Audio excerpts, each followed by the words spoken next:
기도하겠습니다.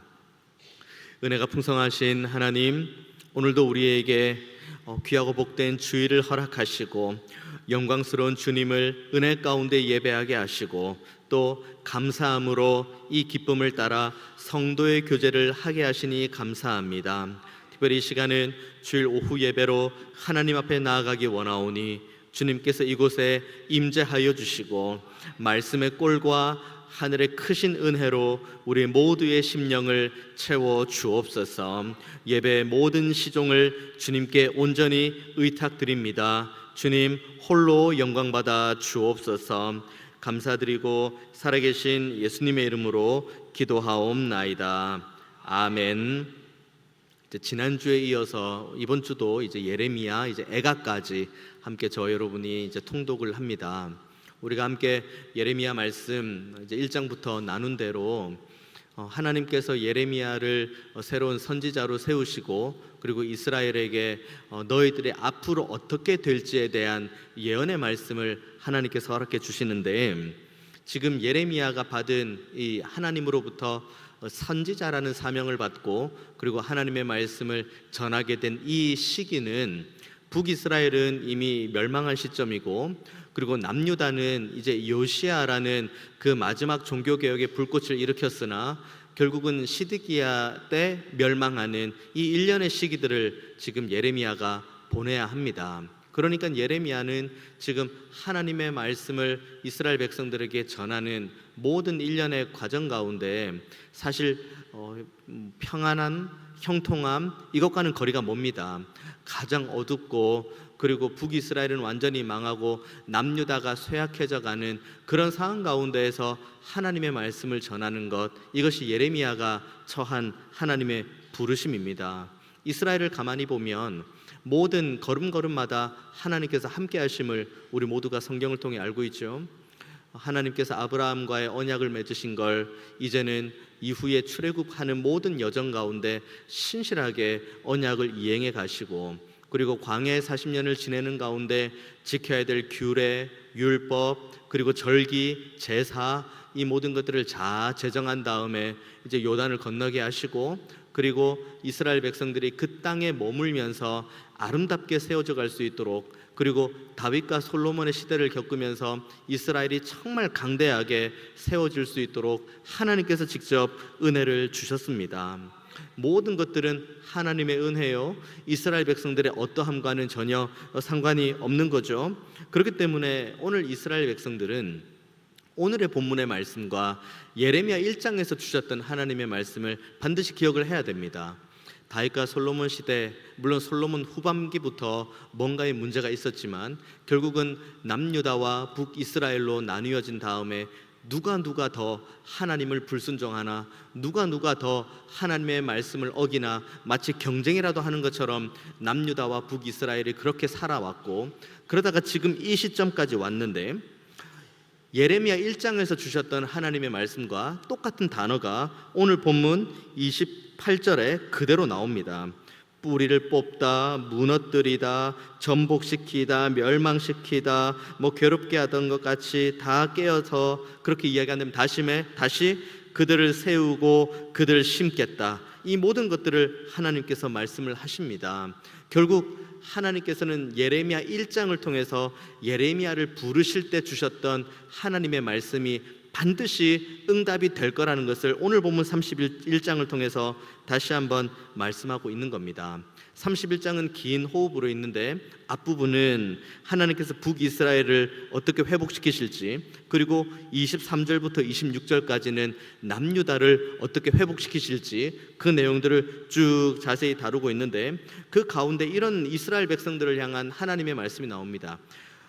칼에서 벗어난 백성이 광야에서 은혜를 입었다. 오늘 본문에 나오는 예레미야를 통한 하나님의 말씀이죠. 여기서 말하는 칼에서 벗어난 백성이 광야에서 은혜를 얻었다는 것은 첫 번째로는 애굽 땅에서의 그런 모습, 두 번째로는 바벨론의 포로로 끌려간 이 상황. 그러니까 이스라엘 백성들이 애굽에 있다가 애굽에서 빠져나와 출애굽을 하고 광야로 나왔습니다. 그럼 이들에게 집도 없고 아무것도 없습니까? 광야로 왔지만 하나님께서는 오늘 본문 말씀해 주신 대로 애굽이라는 칼에서 벗어났지만 그들에게 하나님께서 광야에서 은혜를 주셨다, 이 말씀을 주시는 것이고, 바벨론도 마찬가지입니다. 하나님께서 이스라엘 백성들의 그 타락함과 죄의 관영함으로 인해서 결국은 이스라엘 백성들이 바벨론에 의해서 멸망을 당하고 다시 바벨론의 포로로 끌려갔는데, 칼에 의해서 망한 것처럼 보이지만 결국은 바벨론에서 다시 번성하고 충만할 수 있는 은혜를 하나님께서 이스라엘 백성들에게 준 겁니다.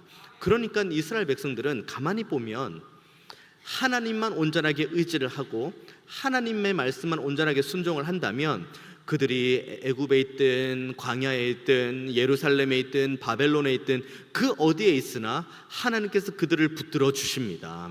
하지만 이들이 하나님을 온전하게 의지하지 않고 하나님을 온전하게 바라보지 못한다면, 이들은 제 아무리 자신들이 잘 지어진 성벽, 그 견고한 성벽 안에 아름다운 성전 안에서 예배하고 제사한다 할지라도 하나님께서는 그 제사를 멸시해버렸다고 말씀하시고, 결국은 이스라엘 백성들의 지어놓은 그 성벽과 성전을 하나하나 차례로 무너뜨려가는 모습이 바로 하나님께서 우리에게 주시는 엄의의 말씀입니다.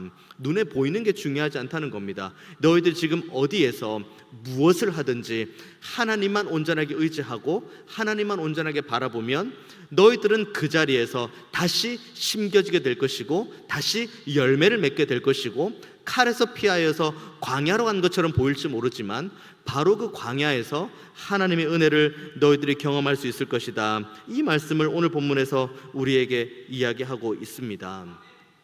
이 약속의 말씀, 그러니까 오늘 본문을 보면 굉장히 희망찬 말씀밖에 없거든요. 너희들이 다시 심어질 것이다, 너희들이 다시 새로워질 것이다, 너희들이 새 언약으로 다시 한번 온전하게 될 것이다, 아주 희망찬 메시지들도 가득 차 있지만, 실제로 오늘 본문에서 예언을 한 이 시점에는 가장 깜깜한 시대, 가장 어두운 시대, 과연 이 언약의 말씀이 성취될 수 있을까라고 의문이 되는 바로 그 시점이 바로 오늘 본문이 하나님께서 우리에게 주신 말씀의 본문입니다. 그러나 이스라엘 백성들, 예레미야는 이 말씀을 주변에 눈에 보이는 상황과 상관없이 믿음으로 받아야 됩니다. 왜냐하면 오직 하나님만이 뽑기도 하시고 심기도 하시는 분이시기 때문입니다. 오직 하나님만이 무너뜨리게도 하시지만 다시 세우시는 분이시기도 하시기 때문입니다.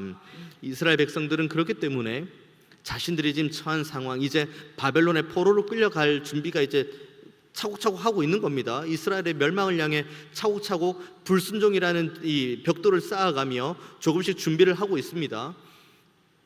하지만 그 가운데서도 이스라엘 백성들은 자신 주변에 있는 상황들과 어두운 환경들로 인해서 함몰되지 않고, 이들은 더욱더 하나님을 의지하고 하나님께 자신의 연약함들을 아뢰는 하나님의 백성다움으로 이들은 다시 세워져야 됩니다. 지금 예레미야가 끊임없이 말하고 있는 게 그거죠. 그래서 예레미야가 그 다음에 29절 30절 그 얘기를 하는 겁니다. 29절부터 봅니다. 그때 그들이 말하기를 다시는 아버지가 신포도를 먹었으므로 아들들의 이가 시다 하지 아니하겠고, 신포도를 먹는 자마다 그의 이가 신 것 같이 누구나 자기의 죄악으로 말미암아 죽으리라. 이거는 이제 비유의 말씀입니다. 아버지가 신포도를 먹었는데 그 아버지가 먹은 신포도로 인해서 아들들의 이가 시다, 이제 그런 생각들이 다들 만연해 있는 거죠. 그래서 마지막에 30절 후반부에 그것을 이제 죄에 대한 이야기로 하는 겁니다. 아버지의 죄, 그러니까 우리의 윗선대로부터 내려온 죄가 우리에게도 영향을 끼친다. 물론 이거 사실입니다. 죄에 대한 엄청난 그 오염성과 죄를 보면은 우리의 마음이 빼앗길 수밖에 없는 그 죄의 그 빨아들이는 엄청난 흡수력은 부모 세대가 만약에 잘못을 하면 아들들의 세대도 동일하게 죄를 받을 수 있는 그런 상황이라고 분명히 이야기를 합니다만은, 오늘 본문은 분명히 이야기를 합니다. 부모의 죄는 부모의 죄고 자녀의 죄는 자녀의 죄다. 부모의 죄가 자녀의 죄에 이렇게 연결될 수도 있지만 결국 죄를 짓기로 결단하고 다짐한 것은 그 사람 개인의 선택이라는 겁니다. 그러니까 내가 지금 자녀인데 내가 지금 죄를 짓고 있는 것이 우리 부모님이 죄를 그렇게 지었으니까, 우리 앞선 세대가 그렇게 죄를 지었으니까, 나도 그걸 보고 배웠으니까 제가 지금 죄를 짓는 건 당연합니다 라고 말하는 이 변명 자체를 예레미야가 끊어버리는 겁니다. 부모님의 죄는 부모님의 죄입니다. 만약에 부모님께서 죄를 지었다, 우리의 앞선 세대, 우리의 믿음의 앞선 세대가 죄를 지었다, 그러면 그 죄를 묻는 분은 하나님이시지 우리가 아닙니다. 살아계신 하나님께서 앞선 세대가 지은 죄에 대해서는 반드시 그 책망을 하실 것이고 그 죄에 대한 대가를 하나님께서 말씀하실 겁니다. 다만 그 자녀, 그 다음 세대가 내가 죄를 짓는데 누군가의 탓을 하지 말라는 겁니다. 지금 이스라엘 백성들이 계속해서 그 얘기를 하고 있는 거거든요. 우리가 지금 죄를 짓고 있는 이유는 우리가 지금 불순종으로 이렇게 이제 그 바벨론 땅으로 가게 되죠. 이렇게 고통받는 이유는 우리 선조 때부터 정말 우상을 섬기고 죄를 짓고 하나님의 말씀을 멀리하고 그렇기 때문에 우리가 지금 이런 겁니다라고 말하는데 하나님은 그게 아니라고 이야기를 합니다. 그렇게 따지면은 남유다 왕조를 쭉 한번 보십시오. 악한 왕이면 그 다음 밑에 또 악한 왕이어야 되고 그 아들도 악한 왕이어야 되고 계속 그렇게 악한 왕들이 계속 이어져야 되거든요. 그런데 남유다의 왕조를 쭉 보십시오. 진짜 엄청나게 악한 왕이 있는데 그 밑에 또 엄청나게 또 선한 왕이 나옵니다. 그러면 선한 왕이 나왔으면 그 밑에는 또 선한 왕이겠다 싶은데 그 밑에 또 악한 왕이 나와요. 그러니까 악한 왕, 선한 왕, 악한 아버지, 착한 아들 밑에 또 악한 손자, 이런 식으로 계속 이어지는 겁니다. 결국 뭐죠? 하나님의 말씀을 순종하는 것도 누구를 보고 순종하는 것이 아니라 내가 순종하는 거예요. 내가 지금 죄를 짓고 있다? 누구를 탓할 필요가 없습니다. 그 죄를 선택한 것은 납니다. 그리고 내가 그 죄를 짓겠다고 결단한 것도 납니다. 그래서 그 죄의 자리에 있겠다고 한 것도 납니다. 그러면은 죄에 대해서는 누구를 가르쳐? 당신이 지금 내 앞에서 이 죄를 지었기 때문에 나도 어쩔 수 없이 죄를 지었어요. 나보다 앞선 세대가 그렇게 죄를 지었는데 제가 보고 배운 게 그거밖에 없는데 어떡합니까? 그래서 저도 죄를 지었습니다. 이것은 하나님 앞에서는 어떠한 변명도 되지 않는 것이 오늘 본문 우리에게 주시는 말씀입니다. 앞선 세대의 죄는 앞선 세대의 죄예요. 지금 우리가 짓고 있는 죄는 우리가 짓고 있는 죄입니다. 그렇기 때문에 우리가 지은 죄에 대해서 누군가의 탓을 할 필요도 없고 누군가를 원망할 필요도 없습니다. 다만 우리가 지금 죄를 짓고 있는 이 마음을 가지고 하나님 앞에 내려놓고 그리고 우리의 연약함을 하나님 앞에 아랠 뿐입니다. 원망할 필요가 뭐가 있습니까? 누군가의 죄 때문에 내가 지금 이런 상태가 됐다고, 누군가가 믿음의 본을 보이지 못해서 내가 이렇게 됐다고 원망할 필요가 뭐가 있습니까? 십자가에 달리신 우리 주 예수 그리스도, 그분의 넓은 품 안에 감당하지 못할 죄는 아무것도 없습니다. 그 십자가의 보혈로 씻기지 못할 죄는 아무것도 없습니다.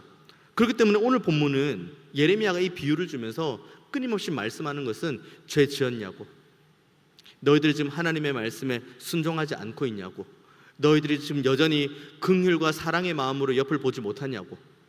그러면 그걸 회개하고 지금 너가 죄를 짓고 있는 너, 불순종하는 너, 하나님의 말씀 앞에 무릎 꿇지 않는 너 자신이 하나님께 나아가는 거예요. 앞뒤 좌우를 바라볼 것도 없습니다. 누군가를 원망할 것도 없고 누군가를 탓할 것도 없습니다. 우리는 우리 자신이 하나님 앞에 나아가면 됩니다. 그리고 그 가운데에서 하나님의 은혜를 경험하고 하나님의 말씀 앞에 우리 자신이 얼마나 추악한 존재인지를 한번 직면하고, 그럼에도 불구하고 우리를 붙드시고 우리를 자녀 삼으신 하나님의 은혜 앞에 감사하고,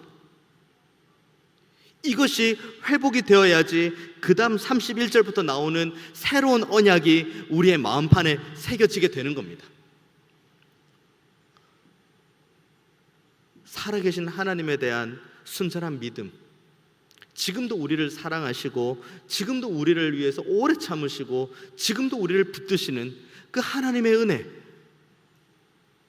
그 하나님의 은혜를 우리가 온전하게 경험해야, 그래야지 그때 비로소 31절부터 이제 새 언약 말씀이 나오는데 31절 봅니다. 여호와의 말씀이니라, 보라 날이 이르리니 내가 이스라엘 집과 유다 집에 새 언약을 맺으리라.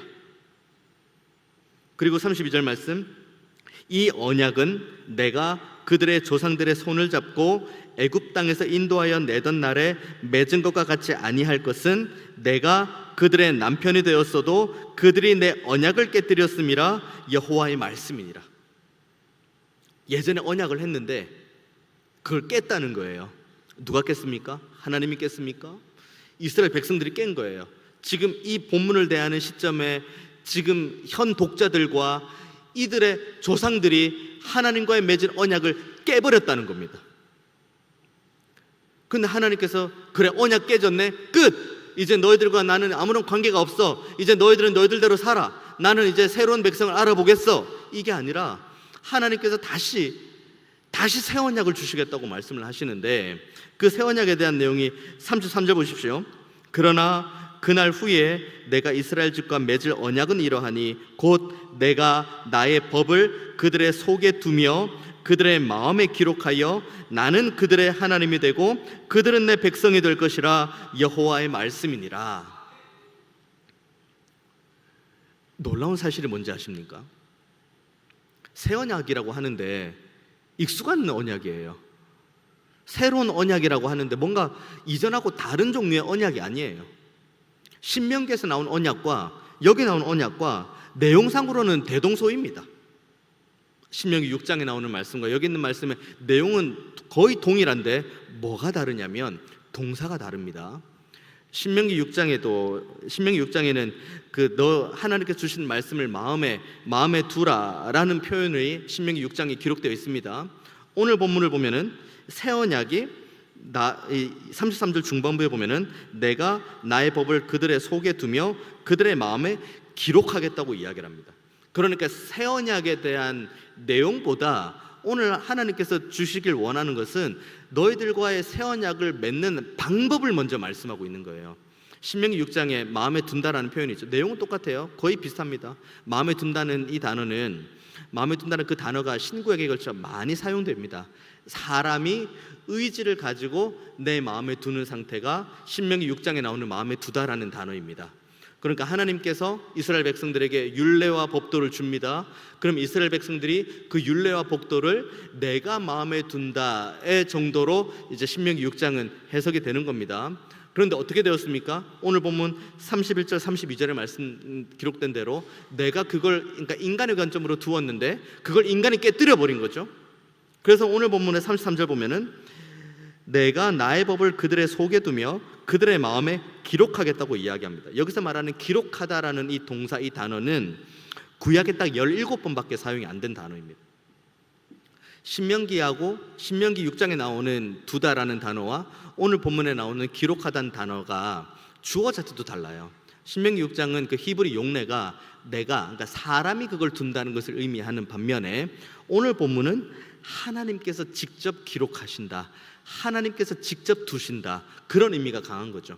그러니까 새 언약이면 이제 신명기를 통해서 하나님과 이스라엘 백성들이 그 광야에서 십계명 돌판을 비롯해 여러 율례와 규례를 받을 때는 이스라엘 백성들이 그 하나님의 말씀을 받고 자신들의 임의로 자신들의 노력으로 마음에 새기는 거라면 그걸로는 이제 하나님께서 안 된다는 거죠.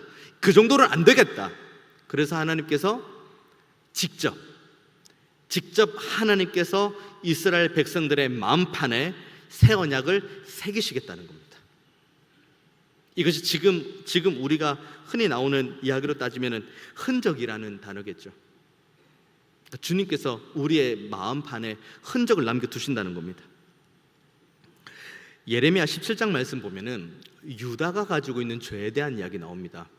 유다가 가지고 있는 죄가 어느 정도로 중한 죄냐면 그들의 마음판에 금강설 철 그 끝필로 그 마음에 새겼다는 거예요. 그러니까 금강석이라는 이 비유의 말씀이죠. 금강석으로 만든 한 필기구인가 펜이 있는데 그걸로 마음에 새겼다는 겁니다. 그러니까 이 워낙에나 죄로 인해서 부패하고 오염된 마음에다가 금강석 끝 철필로 우리의 마음판에 유다가 그 죄를 기록했으니 이것은 도저히 인간의 힘으로는 감당이 안 되는 겁니다. 이 죄는 인간의 힘으로 노력으로는 아무리 해도 해결이 안 되는 겁니다. 그만큼 지금 예레미야가 예언하고 있는 남유다 사람, 이스라엘 사람들의 죄의 상태가 그런 상태라는 거죠. 너무 먼 나라, 이웃 나라의 이야기처럼 우리가 들릴지 모르겠습니다. 우리는 우리의 마음이 정말 부패하고 정말 죄악 가운데 있는 마음에서 얼마나 성화의 길을 걸어가는지를 한번 지난 한 주간의 삶을 우리가 한번 돌아보면 금강석 끝 철필로 기록된 그 마음판에 있는 죄의 모습이나 우리들이 가지고 있는 죄의 모습이나 별반 차이가 없습니다. 우리가 일주일 동안 들었던 것들, 뭘 들었는지 모르겠습니다만은 우리가 일주일 동안 들어왔던 모든 것들 얼마나 하나님 중심적입니까? 우리가 보고 있는 거, 영상을 보든 글을 보든 뭘 보든 본다고 한번 가정해 봅시다. 뭐든 봅니다. 얼마나 하나님 중심적입니까? 듣는 문제, 보는 문제 나오죠? 그 다음 제가 뭐 물어보겠습니까? 우리가 말하는 거, 우리가 말을 합니다. 얼마나 우리는 하나님 중심적으로 말합니까? 듣는 문제, 보는 문제, 말하는 문제, 그리고 우리의 오감에 닿는 여러 가지 상황들, 얼마나 우리가 하나님 중심적으로 그것을 바라보고 하나님 앞에 무릎 꿇으며 나아가는 모습이 있습니까? 제가 이전에 한번 여러분과 말씀을 나누었던 대로 여러분의 핸드폰 기록을 한번 보십시오. 지난 일주일 동안 여러분이 무엇을 보셨는지, 무엇을 들으셨는지 통화 목록을 한번 보십시오. 누구랑 대화를 하고 무슨 대화를 나누는지를 한번 돌아보십시오. 그리고 여러분 성경책을 한번 보십시오. 책갈피가 이렇게 있을 겁니다. 보통 2개 있죠. 지난주 책갈피 꽂힌 거에서 한 주가 지났을 때 얼마나 뒤로 넘어갔습니까?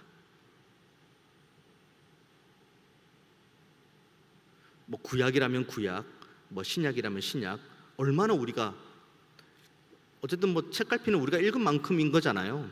지난주에 예레미야 1장으로 이렇게 했다면 우리의 이론상이라면 예레미야 30장에 책갈피가 꽂혀 있어야겠죠. 얼마나 우리가 하나님 중심적으로 살았는지 살지 못하는지는 바로 지표가 그겁니다. 우리의 인내를 보십시오. 우리가 얼마나 더 인내했습니까? 우리의 사랑을 보십시오. 우리가 얼마나 더 많이 이웃을 사랑했습니까? 우리의 섬김과 수고를 한번 보십시오. 우리가 얼마나 더 섬기고 얼마나 더 수고하는 자리로 나아갔습니까? 아주 만약에 우리가 이 자리에서 우리 성경책에 있는 책갈피가 한 장이라도 뒤로 넘어가지 않고 있고 우리가 인내하고 우리가 사랑하고 우리가 섬기는 우리의 성화의 발걸음이 한 걸음도 앞으로 전진하지 못한 채 우리가 보는 것, 우리가 듣는 것, 우리가 말하는 것, 우리가 생각하는 것, 그 모든 것들이 하나님 중심적이지 않다면 우리는 금강석 끝 철필로 마음판에 자신들의 죄를 새긴 이스라엘 백성들과 우리들과 아무런 차이가 없습니다. 그런데 그런 우리들을 하나님께서 포기하지 않으시고 오늘 본문처럼 내가 너희들에게 새 언약을 주시겠다고 이야기를 해요. 새 언약은 뭔가 하늘로부터 뚝 떨어진 언약이 아니라 그 언약, 너희들이 예전에 모세 오경부터 너희들이 알고 있는 그 모든 언약이 너희들의 마음판에 이제 내가 직접 새기겠다는 거예요. 직접 너희들에게 흔적, 그 누가 봐도 너희들은 하나님의 백성이라는 것, 그 누가 봐도 너희들은 하나님의 자녀라는 것, 누가 봐도 너희들은 하나님께서 책임지는 일하는 걸 누가 봐도 알 정도로 하나님께서 너희들의 마음 가운데 깊이 흔적을 새기시겠다는 거예요. 이것이 새 언약입니다. 우리는 얼마나 이 흔적을 가지고 있는지를 돌아봐야 됩니다.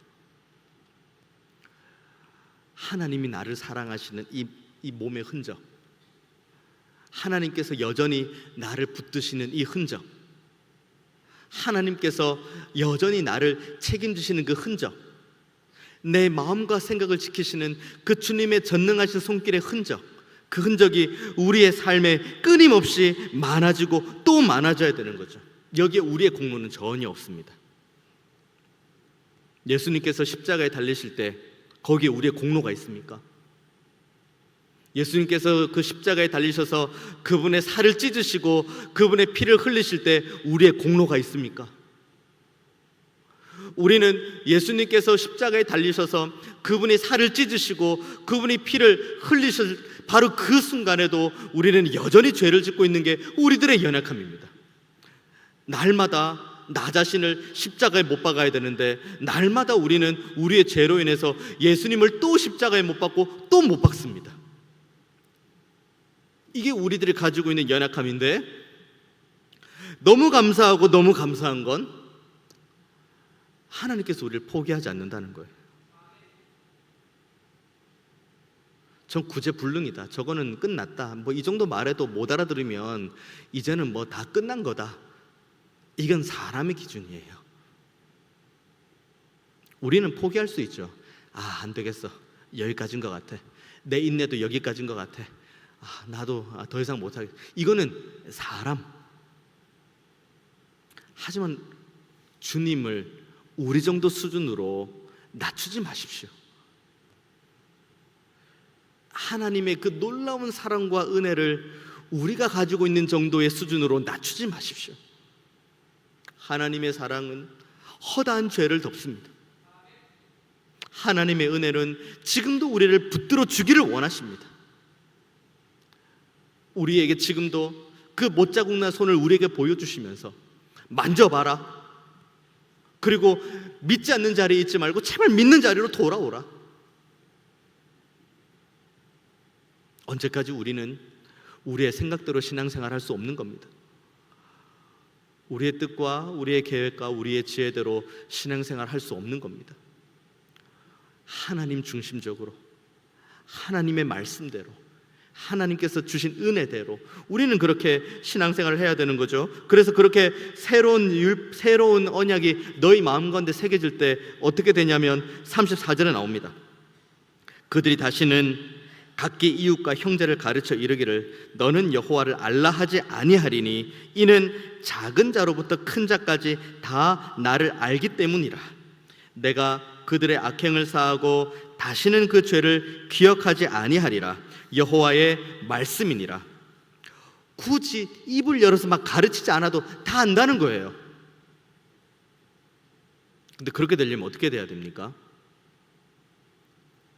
그래서 우리가 안 가르칩니까? 안 가르칠 수는 없어요. 가르쳐야죠. 끝까지 가르쳐야 됩니다. 어떻게 합니까? 여기서 안 가르쳐도 된다고 하는데 우리는 가르쳐야 되고, 어떻게 되는 거죠? 우리의 삶의 흔적이 그들에게 교보제가 되어야 되는 거예요. 봐라, 이 삶의 흔적을 보라. 하나님이 나를 사랑하는 이 흔적을 봐라. 하나님께서 은혜 주시는 이 흔적을 봐라. 너에게도 있지? 너에게도 있지? 한번 봐. 하나님이 너를 얼마나 사랑하는지, 하나님이 너를 얼마나 기다리고 계시는지, 하나님께서 너를 얼마나 은혜로 안아주기 원하시는지 그 흔적을 봐라고. 그렇기 때문에 보라고 말하는 사람이 먼저 흔적을 꺼내야 되는 거고, 그 꺼낸 다음에 너희들도 이 흔적 있어, 너희들도 이거 있어, 봐. 그러면 하나님을 사랑하고 하나님을 경외하고 하나님 앞에 무릎 꿇는 모든 것들이 너무너무 자연스럽게 됩니다.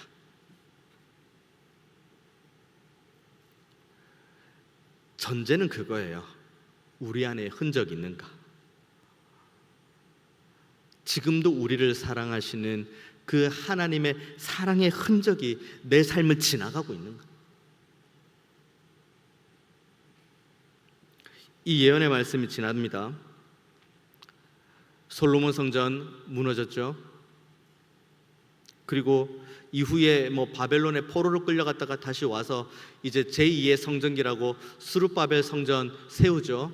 근데 그 스룹바벨 성전도 나중에는 훼손이 되죠. 그러다 나중에는 이제 헤롯이 좀 사람들의 환심을 받겠다고 나름 성전을 세우는 것이 헤롯 성전이죠. 그것도 결국은 무너지죠. 인간이 세운 성전들은 다 그렇게 무너져 가죠. 하지만 영구히 남는 건 무엇입니까? 우리 주 예수 그리스도, 그분께서 십자가에 죽으시고 부활하시면서 우리에게 주신 성령 은혜, 성령께서 지금 우리 안에 내주교통하시니 이제는 성전이 어디입니까? 저와 여러분이에요. 이 성전 여러분 어떻게 세우시겠습니까? 깨끗하게 청소하고, 그리고 정말 소중하게 보존하고, 그리고 아름답게 세워가길 원하십니까? 아니면 이 성전을 그냥 뭐 되면 되는 대로, 안 되면 안 되는 대로, 뭐 훼손이 되면 되는 대로, 뭐 벽에 금이 가면 금이 가는 대로, 위에서 비가 새면 새는 대로 그대로 두실 겁니까? 여러분, 여러분의 성전을 어떻게 세우시려고? 주님 다시 오실 때까지 이 성전은 정말 존귀하고 소중하게 세워가야 됩니다. 뭘로 세워갑니까? 무슨 재료로 세워갑니까? 뭐 벽돌 가지고 와서 내 몸에 이렇게 벽돌 하나씩 이렇게 붙여갑니까? 하나님을 믿는 믿음, 하나님 주시는 말씀, 그 순종할 때 우리에게 주시는 그 삶의 흔적, 그 흔적들이 하나하나 쌓여갈 때 우리의 성전은 아름답게 세워질 줄 믿습니다. 오늘 본문은 이렇게 여러 가지 고대 근동의 상황이 지나간 다음에 결국은 다 없어지는 것처럼 보이지만, 결국은 오늘 본문 예레미야가 이 31장 이 시점에 이스라엘 백성들에게 예언을 한 이 시점 이후에 600년이 지난 다음에 예수님께서 오십니다. 언제 오시냐? 뭐 예언 약속된 메시아는 언제 오시냐? 600년이 걸렸죠. 그리고 그 주님께서는 공생의 사역을 마치시고 죽으시고 부활하시고 승천하셨습니다. 뭐라고 약속하셨습니까? 내가 다시 온다. 언제 오십니까? 모르죠. 아무도 모른다고 했습니다. 그 때와 시는 아버지만 안다고 그랬습니다. 그렇기 때문에 우리는 그 때와 시를 모르기 때문에 방종하는 삶을 사는 것이 아니라 모든 약속의 말씀이 400년, 600년, 그리고 어떤 것은 단 몇 년 만에 이루어지는 창세기부터 요한계시록까지의 신약의 그 신구약의 가득한 진리의 말씀을 마음 가운데 깨닫고, 주님 다시 오신다, 이 약속도 반드시 이루어질 거다. 그러니까 다시 오실 주님이 지금도 우리를 사랑하시는 그 은혜, 사랑, 긍휼, 자비, 이 모든 것들을 마음 가운데 우리의 성전 안에 하나하나 세워가는 저 여러분 모두가 다 되기를 원합니다. 주님은 다시 오십니다. 주님께서 주신 약속의 말씀은 1.1획의 오류도 없이 모든 것이 다 성취가 될 것입니다. 그러면 우리는 이 진리의 말씀을 믿고 지금 우리에게 주시는 하나님의 말씀이 무엇인지, 하나님의 은혜가 어디에 있는지, 내 삶을 향한 하나님의 뜻이 어디에 있는지 우리의 눈과 귀와 오감을 모든 것을 다 집중시킨 다음에 말씀을 받으면 그대로 순종하는 우리 모두가 되기 원합니다. 하나님께서 우리 안에 좌정하고 계십니다. 그 은혜를 힘입어 말씀 순종하고 약속을 기다리며 진리의 말씀을 고대함으로 마음 가운데 새기며 한 주 동안도 살아계신 하나님과 신실하게 진실하게 동행하는 저 여러분 모두가 다 되시기를 주님의 이름으로 축원드리겠습니다. 기도하겠습니다. 은혜가 풍성하신 하나님, 우리에게 새 힘을 주시고 우리에게 다시 한번 하나님의 말씀을 순종할 수 있는 자리로 인도해 주시니 감사합니다. 주님은 다시 오신다고 약속하셨고 주님께서 우리에게 주신 진리의 말씀은 1.1획의 오류 없는 하나님의 말씀으로 다 성취가 될 것이라고 약속하셨사오니 우리는 이 약속의 말씀을 믿고 더욱 하나님을 의지하며 나아가는 믿음을 허락하여 주옵소서. 범사를 하나님께 의탁할 때에 우리의 범사를 붙드시고 책임지시는 하나님의 전능하신 손길을 경험하게 하여 주옵소서. 이 진리의 말씀을 붙들고 이번 한 주간도 힘있게 살아가기를 원하오니 주님, 우리의 삶을 강건적으로 붙들어 주시고 책임져 주옵소서. 감사드리고 살아계신 예수님의 이름으로 기도하옵나이다. 아멘.